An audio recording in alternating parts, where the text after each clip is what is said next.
예, 여러분 반갑습니다. 오늘 이야기는 통증과 명현현상 편입니다. 이번 153번째 이야기는 통증 편입니다. 통증은 세포를 살려 질병을 고치는 신호입니다. 오늘 보실 이미지입니다. 통증은 인체가 위험이나 손상에 처해 있음을 알려주는 경고 신호입니다. 즉, 내 인체를 살려내기 위해서 뇌에서 만들어지는 좋은 반응이 바로 통증입니다. 자, 옆구리가 아파서 지금 통증을 호소하는 장면이네요. 이 정도 부위 같으면 맹장염 쪽이겠죠. 자, 내가 만든 질병은 내가 고친다. 이번 153번째 이야기는 통증 편입니다. 자, 첫 번째, 고장난 원자의 파동에 따른 반사점이 통증입니다.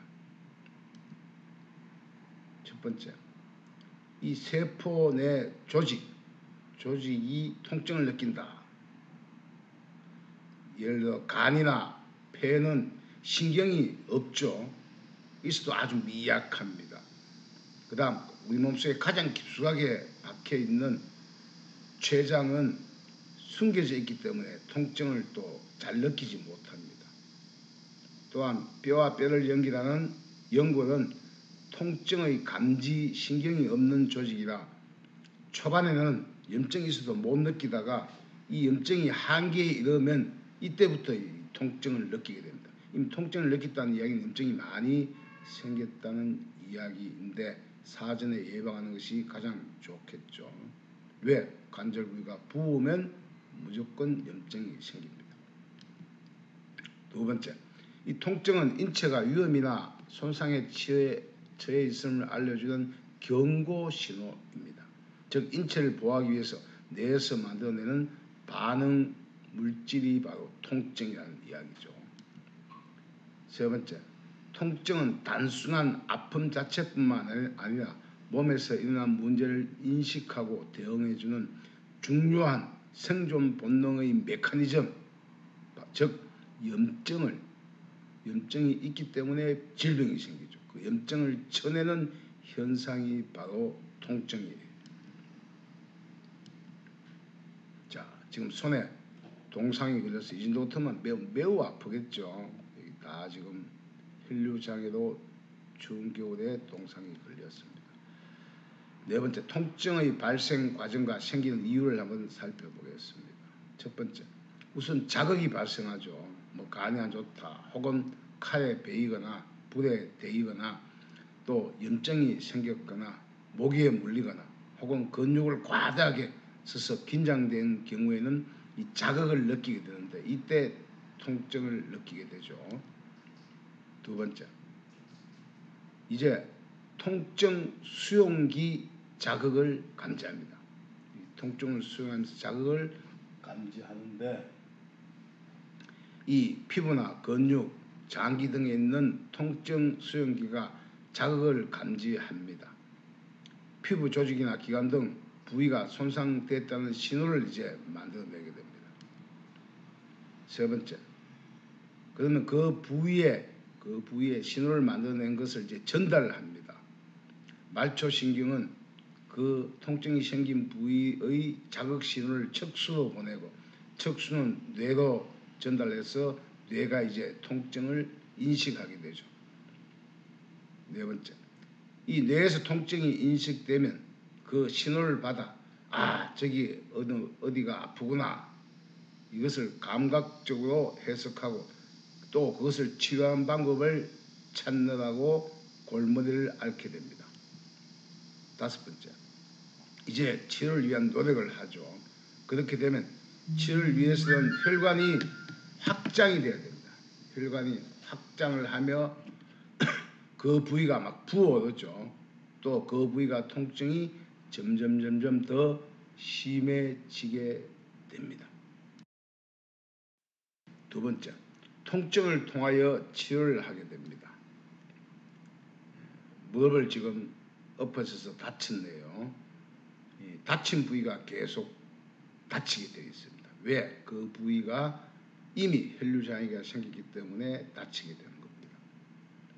첫 번째, 피부 상처, 즉 피부의 통증 수용기 자극신경을 통해서 뇌에 신호가 전달하면 뇌는 이때 손가락이 베었다 라고 인식하며 치료를 위한 명령을 하더랍니다. 무릎이 다쳤다. 그 연골 앞쪽에 다쳤구나. 그럼 거기에 치료를 위한 명령을 보낸다는 이야기죠. 두 번째, 아프다는 감각이 발생을 합니다.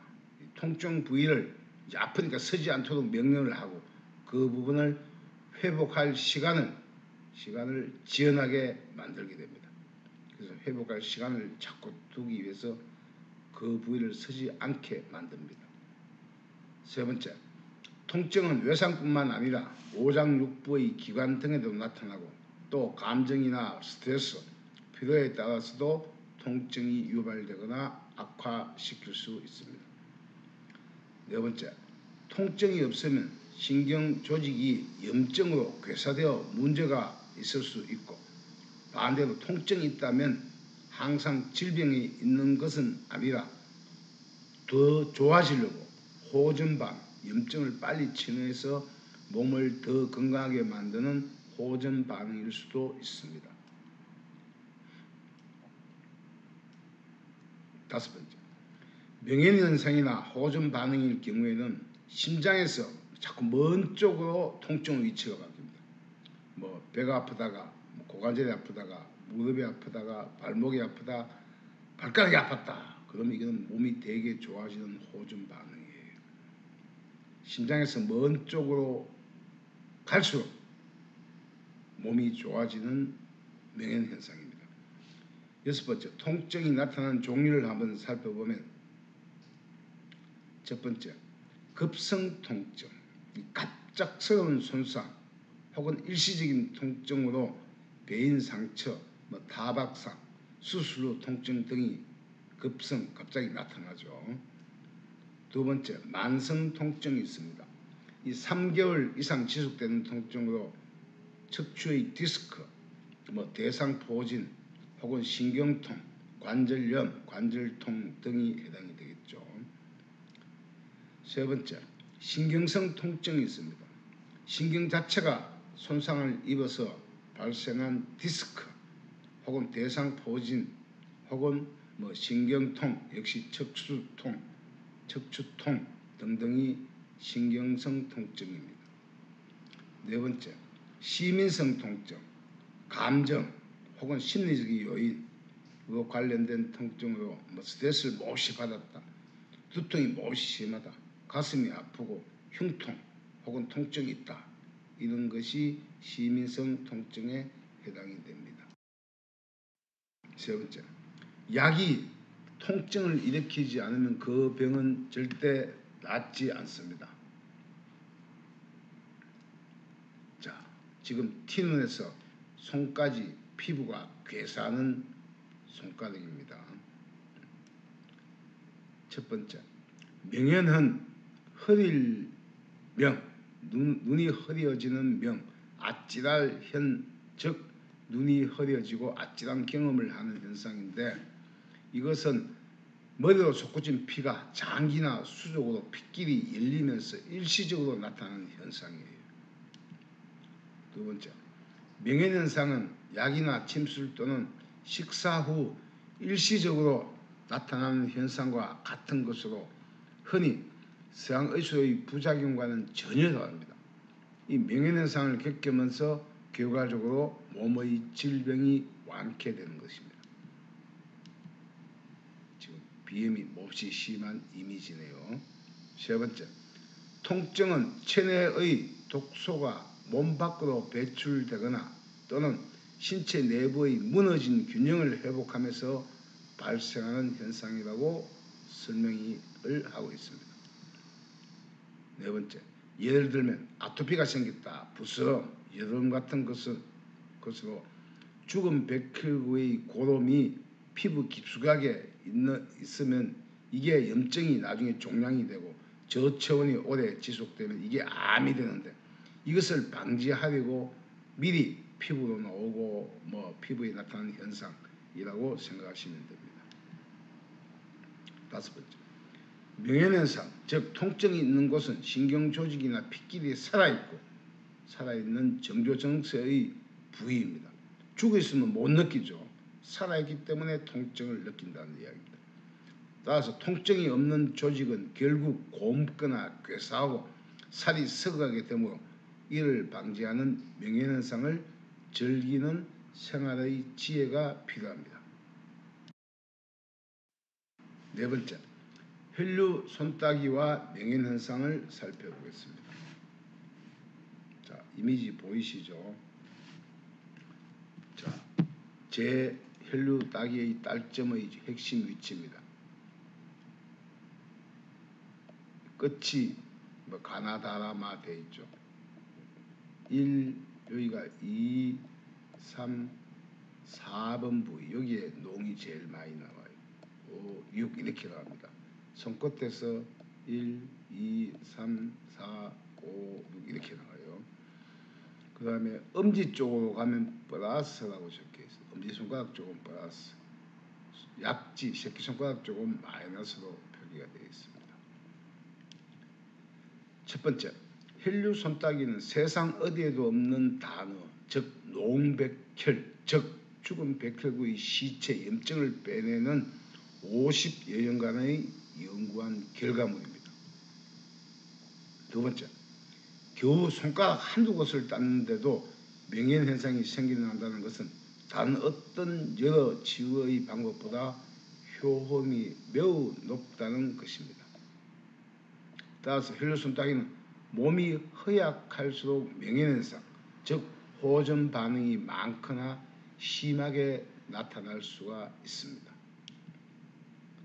세 번째, 질병의 원인은 백혈구가 4 내지 5일 살다가 죽거나 환경적인 충격을 이기기 위하여 기하급수적으로 생겨난 수명을 다한 백혈구, 즉 죽은 염증 또는 물과 유사한 진액, 이게 오래되면 고름이 되어 혈관을 따라 돌게 됩니다. 그래서 이 혈관 내 염증의 함량이 높으면 생명 유지가 힘들기에 근육을 스스로 움직여서 심장에서 멀리 보내려고 하는 현상이 바로 경련, 경기, 몸을 막 뒤틀어야 심장에서 염증을 멀리 보낸다는 이야기입니다. 네 번째, 경련이나 경기 후 심장에서 먼 부분의 모세혈관이 염증으로 막히게 되는 초기 증세가 바로 수종냉증입니다. 혈류 손따기는 바로 이러한 인체의 치명적인 농백혈을 빼내어 인체의 막힌 혈류를 스스로 뚫어서 내가 만든 질병의 내가 고쳐나가는 문제를 풀어가는 예방의학입니다. 다섯 번째, 질병 치료의 법칙입니다. 첫 번째, 모든 질병은 심장의 피가 조직의 끝, 즉 관말지요, 그 장기나 장부의 끝부분까지 제대로 갈 수 있기 때문에 그 부위가 서서히 넓고 병들어갑니다. 세 번째, 모세혈관이 막힌 부위는 세포가 제 기능을 못하게 되고 그에 해당되는 인체의 조직들이 여기저기 고장나기 시작합니다. 세 번째, 주된 원인이 바로 몸속에 있는 수명을 다한 백혈구의 염증이 림프관, 림프절, 모세혈관에 차 있기 때문입니다. 네 번째, 질병이 시작되면 서서히 머리에 열이 오르고 대뇌의 이상 징후가 나타나는데 심장에서 가장 먼 쪽, 즉 손과 발 그리고 오장육부의 장기 끝쪽으로 피가 잘 통하게 하면 치료가 되는 것입니다. 즉 열을 손이나 발끝으로 내리면 치료가 된다는 얘기입니다. 이런 구아나사, 이쪽 근육이 망가졌죠. 여기만 찔러주면 바로 턱이 정상으로 돌아오게 됩니다. 다섯 번째, 그러므로 평소 머리는 차게 손발은 따스하게 만드는 노력을 아끼지 말아야 됩니다. 서양에서도 한의학에 기인한 헤링의 명현 반응 법칙에 의하면 모든 치는 안에서 밖으로, 그 다음 머리에서 아래로, 즉 머리에서 손끝 발끝으로 정상이 일어나기 때문에, 그래서 이 역순으로 일어나기 때문에 손과 발을 잘 다스려야 된다는 이야기입니다. 여섯 번째, 따라서 몸 안에 있는 나쁜 것을 밖으로 빼내고 머리에 생긴 질병을 손발에 나타나게 하는 것입니다. 즉 심장의 피가 머리로 솟구쳐 머리에 열이 나는 것을 손발로 내리면 자연스럽게 건강해지고 치유가 되어서 새 사람으로 다시 태어날 수 있게 되는 것입니다. 즉 치료가 된다는 이야기입니다. 여섯 번째, 통증에 의한 명현현상 몇 가지 예를 들어 살펴보겠습니다. 자, 첫째, 목이 간질거리고 가래가 끼는 현상이 생긴다. 이 손따위를 하고 나면은 이제 폐포가 살아나서 이 안에 있는 나쁜 노폐물, 잔기의 노폐물을 빼내려고 선모작용을 해서 올리죠. 이때 이제 뭐냐, 목이 간질간질거리고 가래가 막 올라와요. 이때 약을 먹으면 안 돼요. 그래서 목의 기관지나 혈류가 개선되고 조직이 살아날 때 목의 선모 운동이 촉진되어 폐포, 허파 안에 있는 폐포의 노폐물이 기관지를 통해 나오는 천식이 좋아지는 중입니다. 자, 두 번째, 목에 어깨가 아프다. 그러면 경추나 어깨뼈가 교정되는 중입니다. 왼쪽이 아팠는데 갑자기 오른쪽이 아프면서 핏길의 변화를 보이게 되기도 하고, 혹은 그 부위가 뽀로지, 여드름처럼 이렇게 염증이 밖으로 나오기도 합니다. 세 번째, 눈이 떨립니다. 이건 핏길이 막혔다가 열려지고 세포가 산소를 접하는 순간 눈이 전기가 통하듯 찌릿 반응을 보이기도 하고, 혹은 눈이 냉장고 문을 열 때처럼 시원하고 물체가 선명해 보이기도 합니다. 네 번째, 눈곱이 나거나 눈물이 난다. 이 백내장, 녹내장이 좋아지고 심장병이 나는 중입니다. 특히 눈 주위의 노폐물이 눈물샘으로 빠져나오면서 시력을 많이 사용하여 피곤한 상태에서 잠자는 동안 눈곱이 콩알만하게 몇 줄 빠져나오기도 합니다. 눈곱에서 막 콩알만하게 큰 눈곱이 나왔다 그러면 심장병이 고쳐지는 중이에요. 자, 모기에 물려도 명현현상이 생기고, 즉 모기는 면역 기능이 약한 사람을 공격하게 되는 것입니다. 인체는 외부로부터 어떤 물질이 들어오면 이를 물리쳐내기 위하여 백혈구가 싸우다 죽은 염증이 쌓이면서 주위의 모세혈관이 확정되고 피부가 부풀어 오르게 되는 것입니다. 부풀어 올랐다, 목이 물렸다 그러면 그 부분이 발로 콕 찔러서 그냥 노란 젖백, 즉 죽은 백혈구 염증을 빼내면 이내 하나도 간지럽지도 않고 바로 낫게 됩니다. 일곱 번째, 치료 후 통증과 명현현상. 자, 콧물이 갑자기 많이 나오거나 코에 피가 섞여 나온다. 누런 콧물이나 가래가 폐포나 기관에서 빠져나오는 중으로 나쁜 노폐물이 심지어는 서너 주전자 이상 빠져나오기도 하고 계속 기침을 하게 됩니다. 이때도 약을 드시지 않는 게 좋겠죠. 또 코에서 피가 묻어나온다. 충농증 같은 비강의 혈류에 이상이 생긴 사람이 이제 비강의 염증이 약한 부위로 피와 함께 빠지면서 모세혈관의 혈류가 좋아지는 현상입니다. 또 일곱 번째, 눈이 나쁜 사람은 그간 막힌 눈물샘이 열리고 시력 혈류의 변화가 생기는 것으로 눈꺼풀이 가벼운 경련이 생기기도 합니다. 여덟 번째, 귀가 띵하고 귀 밑이 펄떡펄떡 뛴다. 귀의 핏길을 열려고 막힌 모세혈관을 뚫는, 즉 터널 공사 중이라는 이야기죠. 동맥의 피가 몰려와 귀의 혈류가 개선되어 좋아지는 중입니다. 아홉 번째, 허파의 혈류가 개선되면서 가슴 근육의 압통이 좌우 가슴에서 등으로 여기저기 막 옮기다닙니다. 이건 호흡기관이 좋아져서 폐활량이 증대됩니다. 혹은 유방암이 나을 때도 이런 현상이 생겨나게 됩니다. 자, 우리가 음식을 섭취할 때도 명현현상이 생기죠. 예를 들면 항산화 성분이 많은 가지 같은 거, 블루베리 같은 거 이런 걸 섭취하게 되면 체내 활성산소와 염증이 정맥으로 회수가 잘 될 때가 되면 피부 여기저기에서 염증, 반점, 두드러기 같은 현상이 올라오기도 합니다. 이건 좋은 호전 반응 현상이에요. 여덟 번째, 치료 후 통증과 명현현상, 머리에 나타나는 현상. 자, 얼굴이 갑자기 화색이 돌고 붉어진다. 이건 피가 머리로 솟구쳐 창백하거나 누렇다가 이제 전신의 핏길이 열리게 되면 얼굴 피부가 복숭아 화색처럼 얼굴이 화색이 돌게 됩니다. 즉 화장이 잘 받기 시작합니다. 대부분 손따기를 하고 나면 이런 현상이 생깁니다. 두 번째, 머리가 묵직하거나 압박감이 있다. 그 다음 세 번째, 머리가 바늘로 콕콕 찌는 것 같다. 대뇌의 모세혈관의 핏길이 세포나 자율신경이 산소와 양분을 섭취하면서 산소와 세포가 반응하고 조직이 살아나고 있는 중입니다. 즉 세포의 미토콘드리아 산소가 닿으면 이제 전기를 생산하고 ATP를 형성하는 거죠.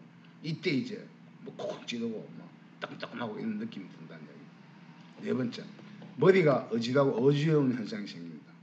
이건 일시적입니다.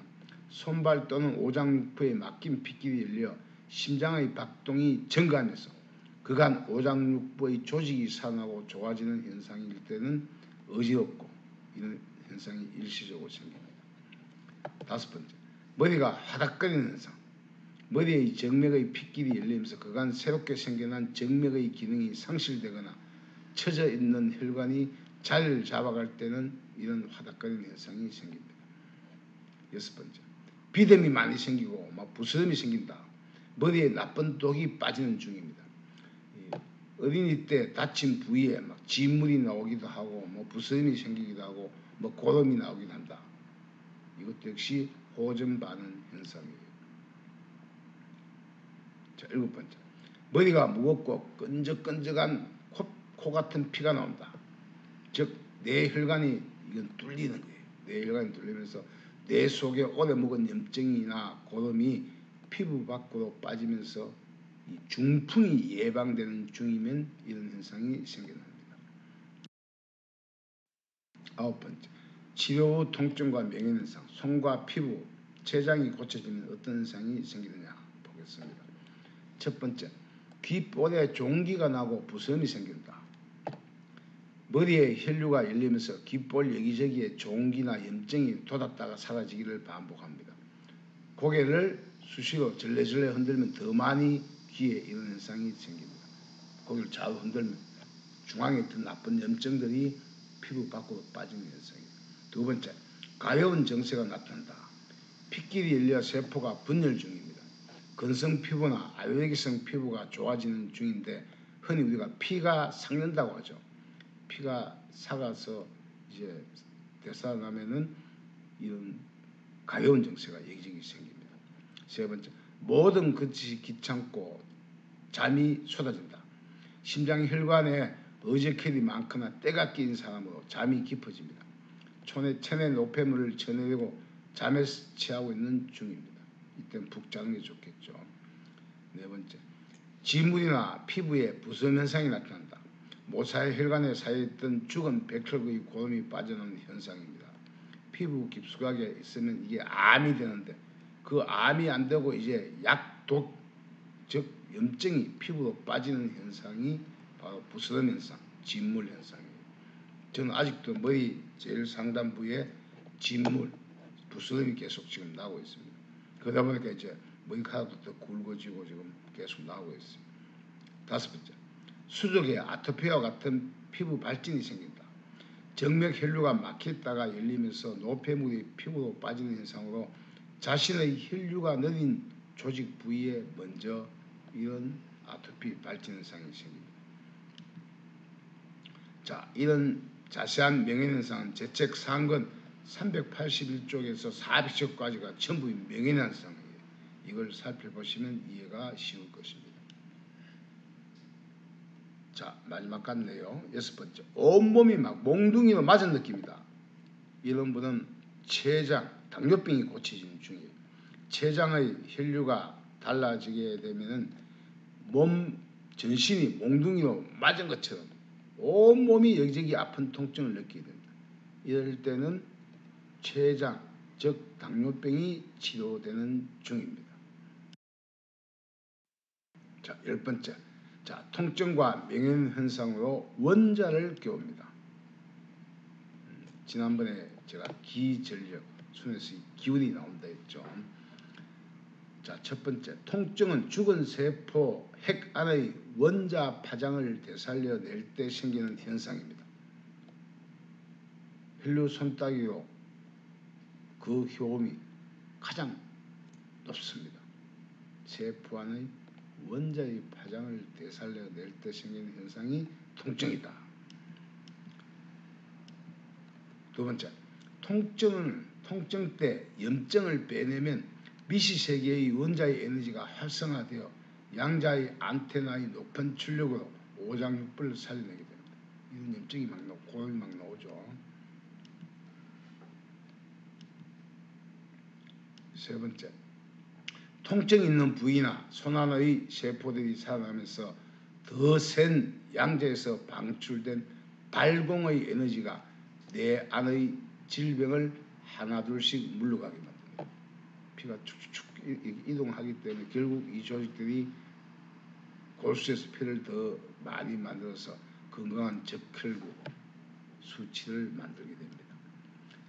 네 번째, 양자의 파동은 체내 림프관과 림프절을 움직여 내 몸 안의 염증을 몸 밖으로 빼내게 되어 활력이 넘치는 건강을 찾을 수가 있습니다.